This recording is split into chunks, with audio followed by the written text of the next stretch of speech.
That was nice. Guys, have we ever seen this before, chat? Pro-vax. Incredibly. Everyone in this video was tested for COVID. Bro, stay safe.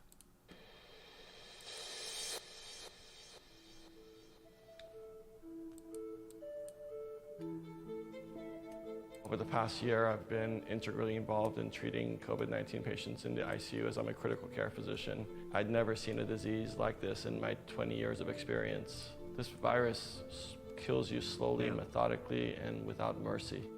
I'm a registered nurse, and I think the COVID vaccine is very important because it prevents infection, and not just for us and for our families. We've all been at home for the better part of a year, and we have to make some tough decisions about our health and how we're going to interact with each other in the future. Guys, slow down, chat. Yeah, guys, chat's not gonna get mad too much, okay? Guys, these guys know what they're talking about, okay? Well, there's been a lot of misinformation. This COVID thing has been very political. I'm not anti-vaccination. I'm just more skeptical about the COVID vaccination. I feel like it's not safe yet. There hasn't been enough testing done on this vaccine, and I don't think that it's a one-size-fits-all. I'm not for the COVID vaccine because so are these guys like scientists or something? Guys, these guys that are kind of countering science, are these guys like five heads, like people who went to school for this? Is this like we need to know what she is though? We don't know if she is like a scientist, like a rocket, like pug, because well, I'm saying. Yet there hasn't been enough testing done on this vaccine, and science should be questioned. Of course it should, but I mean, I don't think that it's a one-size-fits-all. I'm not for the COVID vaccine because the evidence doesn't add up to that being necessary in order to survive. There's only been one side of the story told, and it's been a side of death and sadness and depression. And I don't believe that's the whole truth.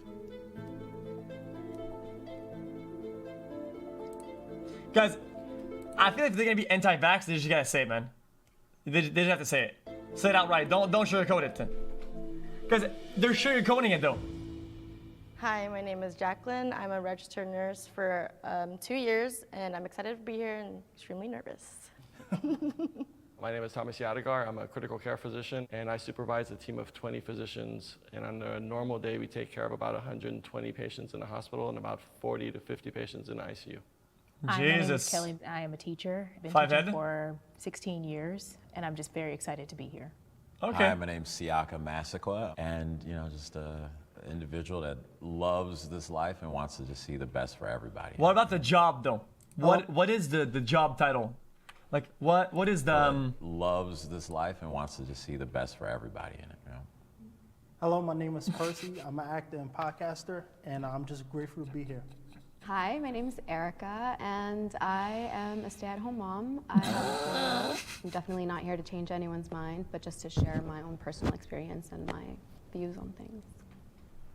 Can I please have my pro-COVID vaccine folks on the left and my skeptics on the right? The first prompt is COVID-19 scares me. Please come forward if you agree with the statement.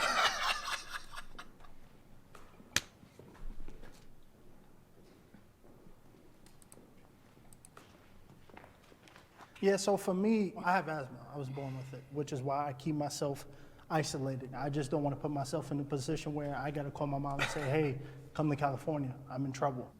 Yeah, for me, COVID with family members, friends who have gotten sick, friends who have passed away. I'm just very concerned for my parents, my aunts, my cousins, everybody, so including myself. Right.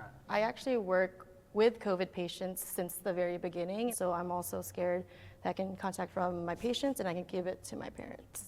I think the thing that scares me most about COVID is that it is so unpredictable. Yeah. A year ago when this started, the first patient in LA County came to our hospital. 13 people that were on a ski trip in Italy. Guys, it's the chat.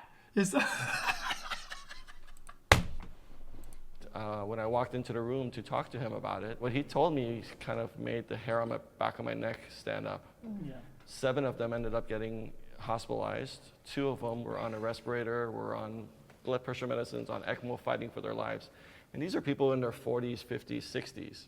That right off the bat caused me to call all my relatives and tell them, stay the hell home, be careful, hunker down. Despite being in cameras, I'm actually intensely private. This is not something that I'm comfortable with. But I started posting things on Facebook to alert people to the threats fair enough, of what was coming our way, because this is no ordinary virus. Guys, don't make fun of Facebook chat. This guy's like is kind of old, and I feel like his message is probably has a very wide reach and a good amount of power on Facebook. Sort of. Okay, can we please have our disagreeers come and join us? If these guys are so easy to believe stuff on Facebook, whatever, if you post good stuff on Facebook that's very good and informative, it'll reach the target. I thought I was going to be The only problem was misinformation and malicious information. That's the real problem with Facebook, though.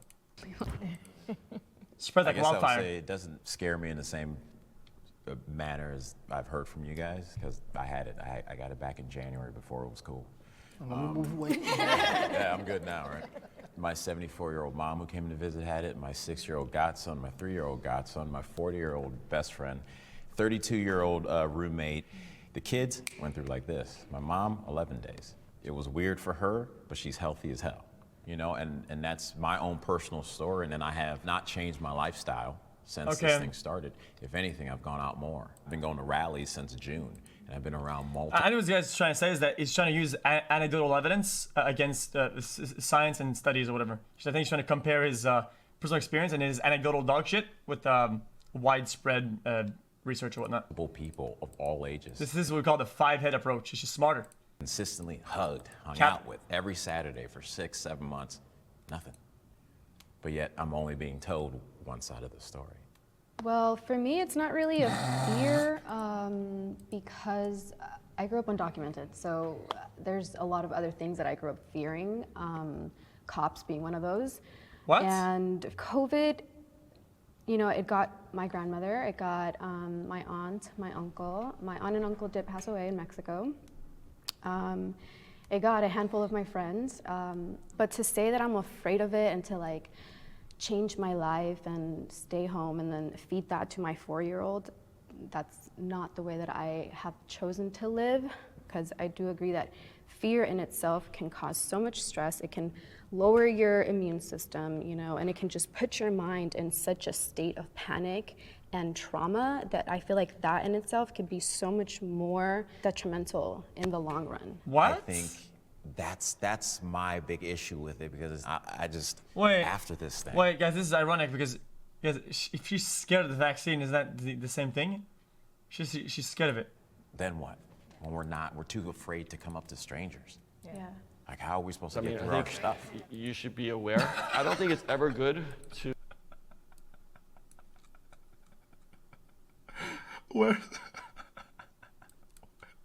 Where's the mod? Yo, mod, where you at? I saw you. Yes, I saw him. He says, wowzers, good job.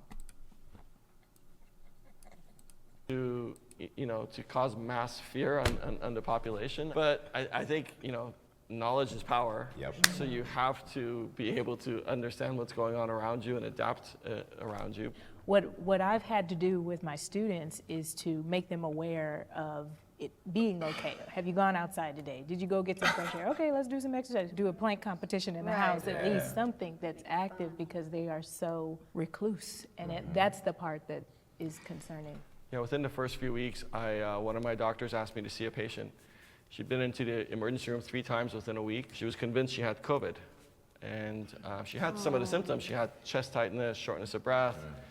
And they were going to do a 4th test. Her 3 previous ones were all negative. So I walked in, and I'm like, do you have any kids? She's like, yeah, I have a 10-month-old, but he's fine. Don't worry about him. I'm like, what do you mean he's fine? Don't worry about him. She's like, I use Clorox. I just make sure that this virus doesn't come anywhere around. I'm like, what about with your groceries? She's like, my groceries, I use bleach on them. Oh, no. I told her, I'm like, you know, I looked at your CAT scan. You don't have COVID, but you have a chemical pneumonitis. Yes. From all this bleach, from all these chemicals that you have introduced, you just put yourself in harm. And I'm like, Go home, do what you normally do in terms of water cleaning. on some stuff. Wash your hands. You know, some of the stuff that was coming out in the first few weeks, it lingers in the air for 3 hours. It lasts on surfaces for 3 days. Yeah. And I'm looking at the TV and I'm telling my wife, I'm like, this is nonsense. Yeah. What? This is a respiratory virus. I just feel like it has been blown to a proportion that it doesn't need to be. Yes, be safe, be cautious, but you don't have to run around, bleaching your vegetables. Like, what is that doing? I would just say, like, take it seriously. Don't wait until your mom or your grandmother's in the hospital to say, oh, take COVID seriously, because we've been seeing that all year, and it's not getting us nowhere. What? Everyone should get a COVID-19 vaccine. I mean, dude, come on. They're gonna, dude. Okay. Come forward if you disagree. Shot the move. That's a shot. I don't think everybody should get it because people who are allergic to vaccines obviously shouldn't get the vaccine, but I feel like I can see how much COVID can affect family members, and I see, like, my grandma actually passed away with COVID. She was in a nursing home. That's how she got it. I feel like herd immunity, I think it could give us They can be allergic. What about it? life. Mm-hmm. Yeah, I mean, I think getting a vaccine is incredibly individual choice. Right. So we all have our own medical history. We all have our own medical experiences, how we Guys, these aren't dumb people. vaccines. Like they got the question. I don't think at this point we're going to eradicate COVID-19 with a vaccine. But that doesn't mean that vaccine's not critically important. And the people who should be getting it, they should get the vaccine. I myself did get the vaccine. Yeah, I agree. I don't think it's a one-size-fits-all because, again, everyone's body is so different that what might work for you might kill me and vice versa. And so for me, I feel like that's not a risk that I'm willing to take.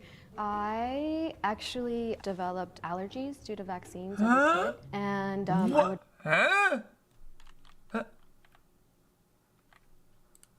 And so for me, I feel like that's not a risk that I'm willing to take.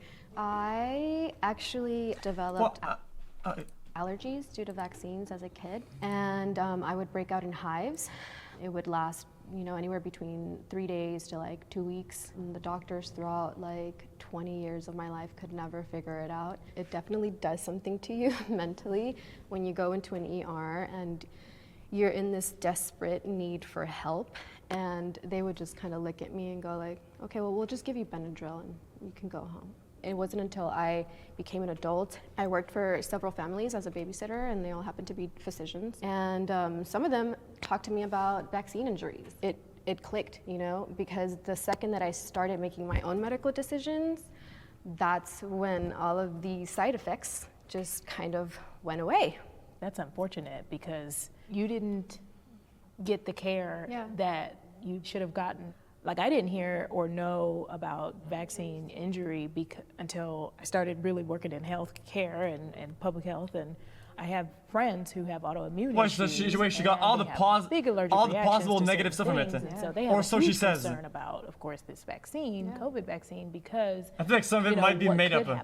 I don't want to be rude, though. Erica, is because you have had family members that died. Yeah. So you would trust getting the disease versus the vaccine? The vaccine scares you that much that you would rather get the... Like, let's say if you have COVID... Guys, is that a thing, chat? Where you can get allergies from being vaccinated from other stuff? Is that like a proven thing? Or is that like the... Does it exist? Is that a proven thing? Because I generally did not know that. I had no idea. I would feel so much more comfortable shaking your hand and getting COVID through you and build the antibodies for it than I would... Okay, but I hope it's not a hot take, but I would take the extreme small risk of getting an allergy from multiple vaccines than dying from like fucking tetanus or some shit, or like some other fucking polio or whatnot, dude. To trust the vaccine. I remember the last episode I had, I goes without saying in my closet, and this is when I knew it was really bad because my thoughts were getting really dark, to where I visualized myself cutting off each hive. So would I risk going back there again for this with this vaccine? I just wouldn't. I think, again, with your experience of having the vaccine, totally makes sense, but my recommendation would be please don't get it naturally. Do everything you can to even prevent yourself from getting it. And the one thing that you guys haven't seen, unfortunately, I think Jacqueline and I have seen it, the death that comes with COVID, it's not a romantic death. It's not noble. It's a miserable, gruesome death. And all you can do, not for hours, but for days and weeks, is to sit there and tell every single person that comes into your room, help me, I can't breathe. For weeks. Jesus. This virus pushes you so far beyond your limit that you give up. You give up on the one thing that I can't give you medication for. Right. Hope. You give up hope. And your soul gives up the will to live, the will to fight.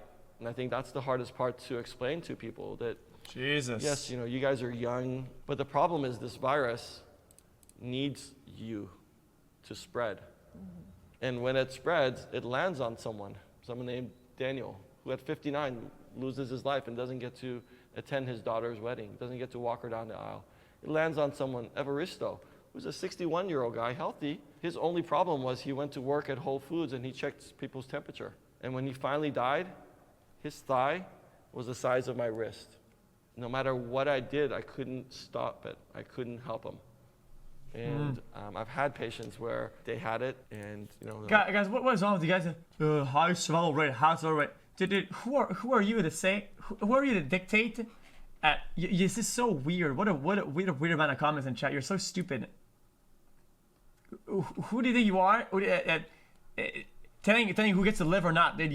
What is wrong with you? I had it. It wasn't bad, and they went to see their relative, and their relative ends up on life support. So I think that's why it's so important to get vaccinated. It's not for yourself. It's for the people that you don't know, but you're going to come into contact with, and you're going to help this virus spread. But isn't that under the assumption that the vaccination itself somehow stops you from getting COVID, and that's not true? The vaccination, actually, both the Pfizer and the Moderna are very successful at 94%. Can you still get it? Yes. I have had patients that have had their series of vaccines, and even 2 weeks later, they still get the virus. But even when you get it, it's not as severe. You don't need to get hospitalized. And again, if we can break the cycle where there's less people for this virus to spread, that's what we're looking for in the vaccination. So I guess with me on that, if we're talking about the mortality rate is 0.3%, 0.03%, for who were dying, the survival rate is 99.97. The death rate is higher than 0.3. It's 1 to 2%, actually, the death rate. 1 to 2%? So if the survival rate is 99.97, how is the death rate? It's not 99.97. Case fatality rates are about, in states, is about 1%. Yeah. I didn't think it was even a percentage point. What doesn't add up is to take that foreign entity that has so many other things that can affect my body in a negative way that I don't need to put in myself, for what I'm looking at is the percentage of those that when they do get it, this is who may go. So I see COVID. What? This has to be the lowest IQ, most selfish, idiotic things that I've ever heard in my life. I think this has to be some sort of elaborate Reddit copy pasta. Patients every day at work. Surviving is different from thriving. I see patients all the time that can't even breathe on their own. The rest of their life, they have to be on oxygen. Sure, they didn't die, but now they can't walk up the stairs without feeling shortness of breath. How many is that? It's about 30%, and those are not even hospitalized patients. So even people who had mild illness, they develop long haulers. 30%? Yeah, up to 30%. I saw all the different age ranges in my house, and nobody has anything after. Affects people in different ways. Exactly. Yeah. And it's not to take away like, man, that's terrible. But what it can do adversely to me and to others, it's going to be impossible to approach it from your perspective because I'm not seeing those patients, right? All the things you guys are saying, I don't believe is false at all. That's your experience. Right. But I also know, it's like I told you, I'm going out week in and week out, seeing those old people for 6-7 months, and we're laughing, partying, dancing together consistently. I can't just shut that off and go, well, the Times said this, and then CNN said this, and only the people in the front lines right when those are dying said this, so that means that's the only truth. I mean, you can hear the frustration. It's just a lot of political nonsense. Guys, what the fuck? They're not telling us what I can't catch up what we're saying. It's so bad. They're not telling us the side effects. We're hearing about it on Twitter. People, sitting in bed, can't get out because they got their body hurt.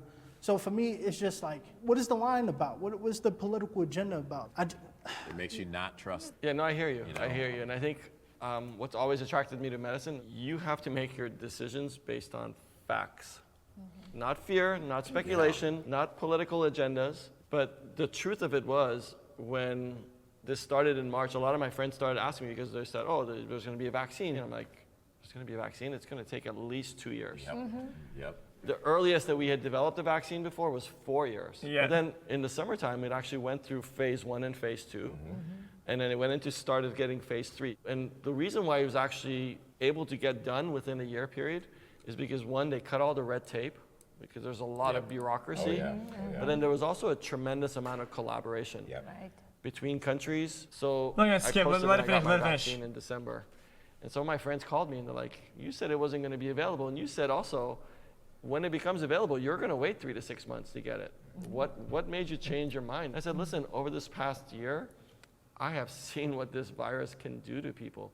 The reason why you don't know the side effects is because it is a not fully FDA approved vaccination, right? You're putting your faith into something because you know and have trusted a variety of other vaccinations over the course of the years. And you know and you trust the steps and the stages that these different companies went through in order to eliminate a virus that is running rampant over the world. I think one of the things that really hasn't been publicized is the quote-unquote side effects. The vaccine, the Pfizer and the Moderna, are 2 shots. So the first shot is just to get your immune system kind of used to it, and the second shot is a booster. So the symptoms that you get, the headache, the body aches, the low-grade fever, that's actually not a side effect. That's your immune system working, and they go away. I understand that you had a horrible response and it was much more severe, but for the vast majority of people, we've already vaccinated over 100 million people across the globe. So I think if there was anything more serious, it would have come out. Well, then I'm sure everyone's seen videos, and there are people who are saying, I'm a nurse. Guys, all this makes sense so far. Not a side of their faces. Guys, I want to see competition, guys. These guys on this side, they're not saying anything. They're not fighting back. Can we get some competition, dude? When you see and you look up and you're online and that information, that stuff gets censored and taken off YouTube, taken off Instagram, taken off Facebook. Like it raises that. If you look at like Tuskegee experiment, they sat there and shot up a bunch of black men with tuberculosis or with syphilis. Sorry, syphilis. They didn't say anything, and they've been doing this consistently. We can talk about like smallpox blankets, right? And it's like we've seen what they've done, and then when you see people get censored for having a different opinion on this stuff over the last 10 months, it makes it that much harder that when they say take the vaccination, I'd be damned to listen to them. I'm not saying you're a liar. I'm not saying you're a liar. I'm not saying you're a liar. But what is guessing opinion? Guys, didn't they already outlined earlier that this is about facts and science, and it's about the result or whatever, and things that are factual, and then this guy brings in opinion. You're also saying the same thing. The same confused. People who I've seen isn't that what it's happening right now? Get shot on TV like it's a sport. Right. Like, what is that doing to the psyche of our country? It's still coming from these people or from a group that you go, you don't have confidence in them. And I think that's the biggest issue, is the lack of transparency and trust, right? I don't think they're doing it anymore, but remember they came out and it was like, oh, we'll pay people $1,500 to take the vaccine. But isn't this the same government that every time we need a stimulus check? No, I wonder, guys, this is a much more complicated topic, chat. I think this topic of censorship, because everybody knows that misinformation spreads crazy fast on the internet. It's crazy. Are you for or against censorship? This is a whole different opinion, a whole different topic. It's a whole different globe of things, though. Can't come up with a deal, but this is very complicated. It just looks fishy. It smells fishy. They're not telling us anything. Can I ask you a question? So I truly believe that we shouldn't censor almost anything, but when something looks and you can prove that it's malicious and made to cause harm, you should make an effort to do the research to stop it, or to try to say, okay, yeah, this is dangerous. I think sometimes some misinformation can be legitimately and directly, it's important, directly dangerous. And that's when I think you should possibly alter it or have action against it. The vaccine. What happens? Do we just go back to work, go back to it's a slippery slope, I get it. Like, unless the vaccine works 100% and we all take it, I mean, what happens? Like, do we go back to normal? Do we still gotta wear the face mask? Censor it? If you want to catch me in a fucking lie or whatever, sure, go ahead. I'll say it. Yeah, censor. It's what you want me to say it? Yeah? Yeah, censor. Yeah, you shouldn't censor things based on opinion or whatever, but sometimes things are literally directly dangerous.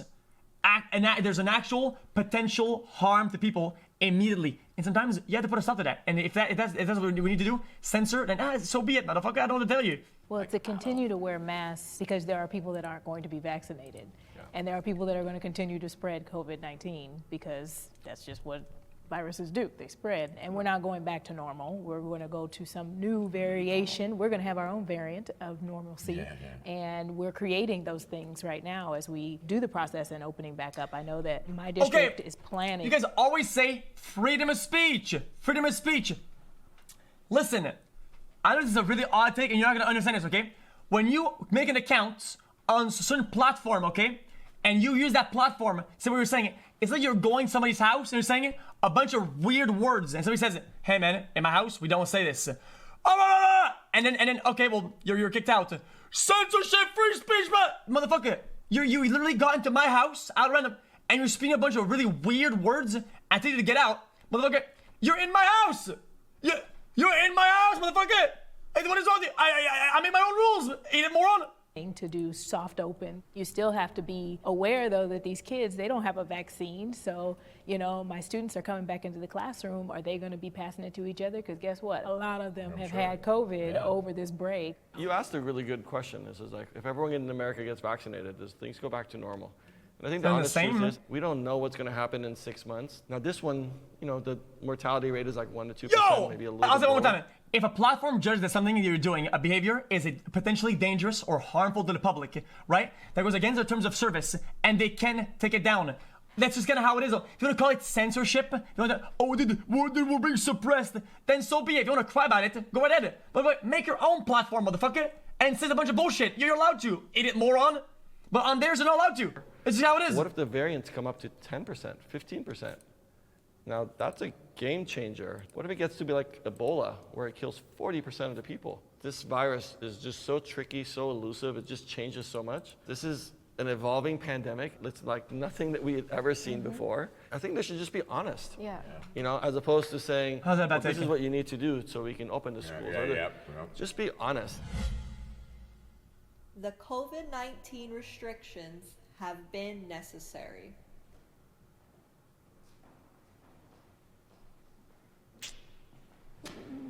It's tough. I mean, I guess. Peer pressure, huh? I think it has been necessary. When we look at how it's passed around, right, the gym. I love the gym. I used to live in the gym. And I know there's a chance that people don't wipe off after their equipment. People don't wash their hands in the bathroom. You know, so I think the restrictions have been necessary because if we didn't close down, people would still be at the beaches having a good old time. We needed some type of structure to make us do it because if the government just said, you know, it's up to you to stay home, people don't even do it now. And I mean, if we get another shutdown, it might be necessary, who knows, but I think for the time being, it has helped to slow the spread. Reasonable take so far. In regards to the shutdown, for my students, it's put them into a whole other state of mind, actually, in terms of their ability to communicate with people and with each other. It was like something had triggered because they were doing okay before, and then all of a sudden, they just shut down. That's a big concern of mine. The shutdown is a little bit long and possibly could have been staggered or altered in different ways. Like, okay, let's chat, open you know, I think, chat, during those times. I know people have said this before, chat, but I think it's something that I've noticed, though, and this is come as an easy take. I feel like, regardless of all negative consequences, we have to deal with this regardless, right? There's been a lot of actual good positive, like advancement in the way that people think about work, the way that people think about communication, talking, meetings, the way that people process a lot of things. I think it's an insane amount of advancement in such a small amount of time, and we're going to deal with this negative stuff regardless. We're actually getting something positive out of it, at least some sort of it. The fall, winter, season. Perhaps maybe we can, close it back down for the 2 to 3 weeks. I think initially, when we didn't know what was going on, like, hey, I mean, I was riding around with a mask on, but then we started finding out, and they didn't adjust. That was my problem. Like my local restaurant, my buddy owns, is shut down, but I get on a flight from here to Chicago with strangers I don't know, completely fine. That doesn't make sense to me. I think it's the basis of what this. This is anecdotal, Andy. This guy's experience is what life is. Fuck the science, fuck the numbers. whatever this guy sees and experiences is what life is about, dude. He just fucking knows this guy. Yeah, we would want it to be. No? Is that what he was lying about? Did I misunderstand what he said? The individual person. Why do I have just to said he's take been all annual these the entire restrictions on fucking my podcast body or whatever? if A, I'm taking care of my health, and B, I'm being smart about how I interact, you know? I spend money on all of those green vegan meals, and, you know, I'm like, I'm not doing all of this work for nothing. I don't know, it feels really interesting because I feel like I am the only one in the people I know that is like, I'm not gonna wear a mask, and like, I'm not afraid of COVID, but I'm not going to the clubs. You know what I mean? Right. And I feel like sometimes when we think of people that don't wear masks, you just assume that they're out there throwing parties, but it's like, right. Do you know what I mean? So I feel like sometimes we're generalizing and throwing people into these boxes and then making these big assumptions. Then that creates this sense of fear, because then I'm gonna be thinking like, well, you have it, and you have it, and you have it, because you're not wearing a mask. I think the issue I'm having is... she has a point, but if you're being irresponsible while not wearing a mask, whatever, being out there, you are kind of doing that. Even though you're not throwing a party, if you're going out there and you will kind of are throwing a party, though. I'm not trying to label all you are doing what the party does. Whereas as criminals and they should be locked up. But I remember I had if she's being irresponsible, what are you on about? In Atlanta a couple weeks ago. And you see videos and pictures of people just, it just smells hot. All those people in that club packed together like sardines. Somebody has COVID. They either pass it on or they take it home. You see, like that whole thing, like I can't get on board with that, because it's all still based on fear. It's also based on like, well, because you said you saw the party, that means somebody got sick. And I'm like, I'm seeing the people that bought in like 100%, then come out and then something happens. And it's like, well, you were locked up. You weren't getting sun.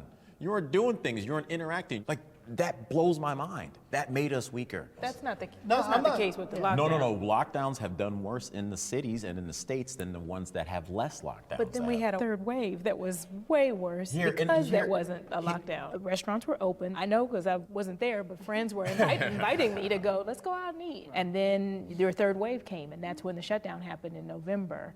And so I don't agree with the lockdowns create more viruses. They actually stop them, because obviously we're not seeing. It doesn't add up. You saw the numbers drop in the hospitals as that shutdown happened. And that's why we're back in this whole open up again. Yeah, so I believe the lockdown was really necessary. I think the first wave, it was kind of controlled. We only had one medical surgical floor that had COVID. And then the third surge with Halloween, Christmas, New Year's, we had 4 floors that were all for COVID. So people were just laying in a room, bagged up, because the morgue is full. And that's taking away a potential bed for another patient. Yeah, I mean, I think the lockdown we had in March and April was a strict lockdown. You would see 4 cars in the 101. That was LA, you could drive around. Yeah. That was fun. I mean, that was extended for a couple of months, and I think we all agreed that was a little too long, but we didn't really have those types of lockdowns again. I remember vividly coming home before guys, what would help these guys literally see it? Couldn't it be like I know I'm talking crazy, but some sort of like documentary or documentation of like showing hospital and it's showing the documentation and what people are going through, whatever, literally showing what is actually happening, because these guys, I feel like they haven't seen it, so it doesn't exist, which is fine. So people process things this way, and they're not entirely wrong. It's kind of bad, but I mean, it's kind of hard to overly blame them. Okay, if they didn't see it, it doesn't exist, kind of thing, right? Maybe it'll say, oh, it's propaganda or whatever. Yeah, I don't know. And telling my wife, you're right. This is gonna get really bad. Just showing them, without making them walk to the hospital or whatever, showing them, yo, this happens. Look, this guy, he's younger than your mom, and your mom survived, but this guy, look at him, this guy's fucking dying or whatever, and it's showing this, and boom, oh, okay. Oh, I understand now. Like, I just drove on the 101, and it was in rush hour traffic.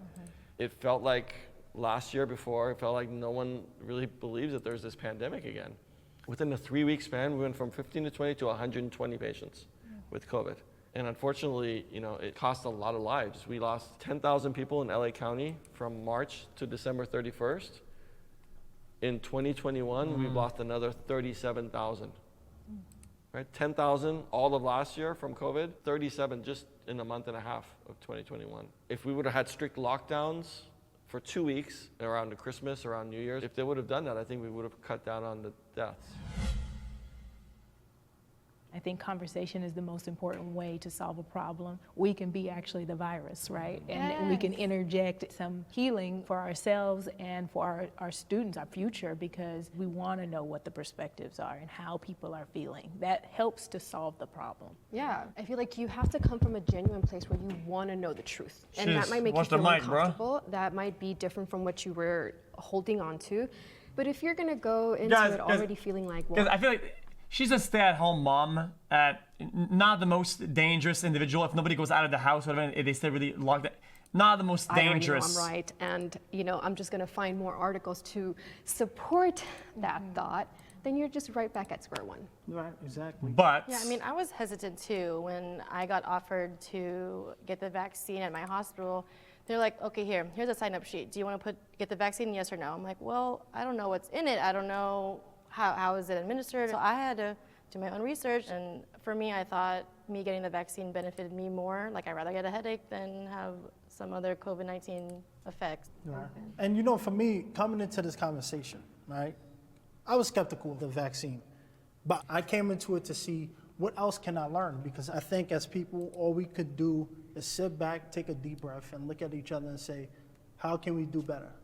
What can we learn? Get out of your box. Because if we don't, we're going to be stuck in this situation forever. It's going to be terrible, man. It's over chat, nobody. This is what's important. I'd rather talk to you. Yeah. I'd rather talk to you. I'd rather talk to you, which opens it up. Maybe just a little bit more than it would have, right? But it opens it up. This is the key. This has always been the key. Yeah. This is the answer. So we can do this together, folks. I really believe it. There's no combination of words. Guys, this bald guy was throwing the whole time, though. Super throw.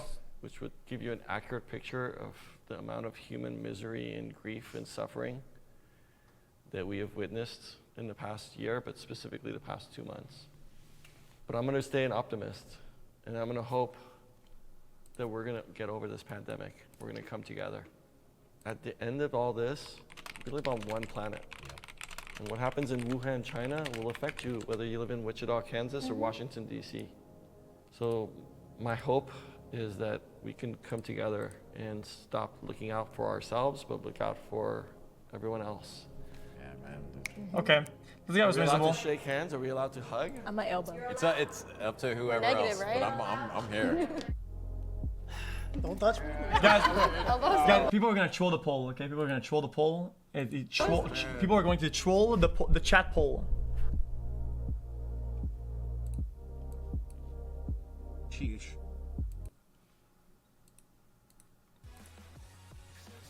What poll do you want? Guys, what poll do you want?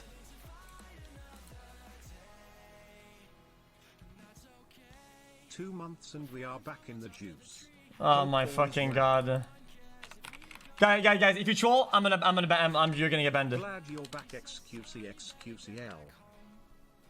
Guys, if you troll, you're actually gonna get banned. Look at this, it's gonna be censored, watch this. To claim the fucking International Olympics. Okay, 1 minute poll. 1 minute poll. Welcome back, xQcL. Oh, it's good. Guys, 1 minute poll. Awesome Poggers champion 8 months. He is back now, chat. Guess what, Mr. X? It's fuckbert24. How would I know? Until I die. Love you, xQcL. Yo. It's not a bad ratio. Yo.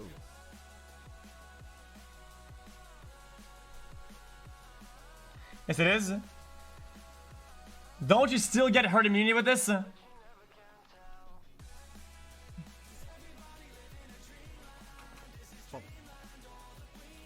I think your population still survives with this. Fuck, no you don't?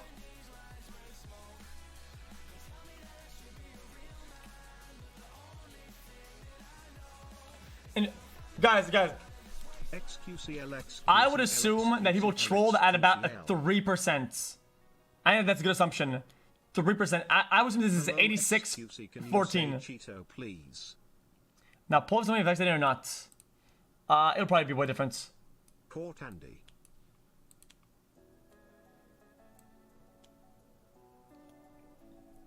Okay, you know, I'll do another poll. I'll do another poll on that. Okay, this is interesting. Are you vaccinated or not? Does this MF get yes. sued by the Olympics? Lamau, happy 6 months. Vaxxed. No. Not. Let's try it. Guys, don't answer in the chat. Answer in the poll. There's an active poll. It's a 1-minute poll. Click it. Do it. Don't troll it. If you troll it, you're gonna get banned. Guys, your microchip will interact with your computer interface, and it'll say if you're trolling or not. That's how it works, though. I've seen it. I've seen it happen, dude.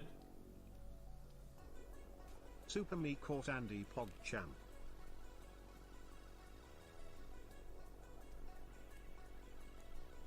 Pog. Interesting. This isn't bad, though. Hype xQcL.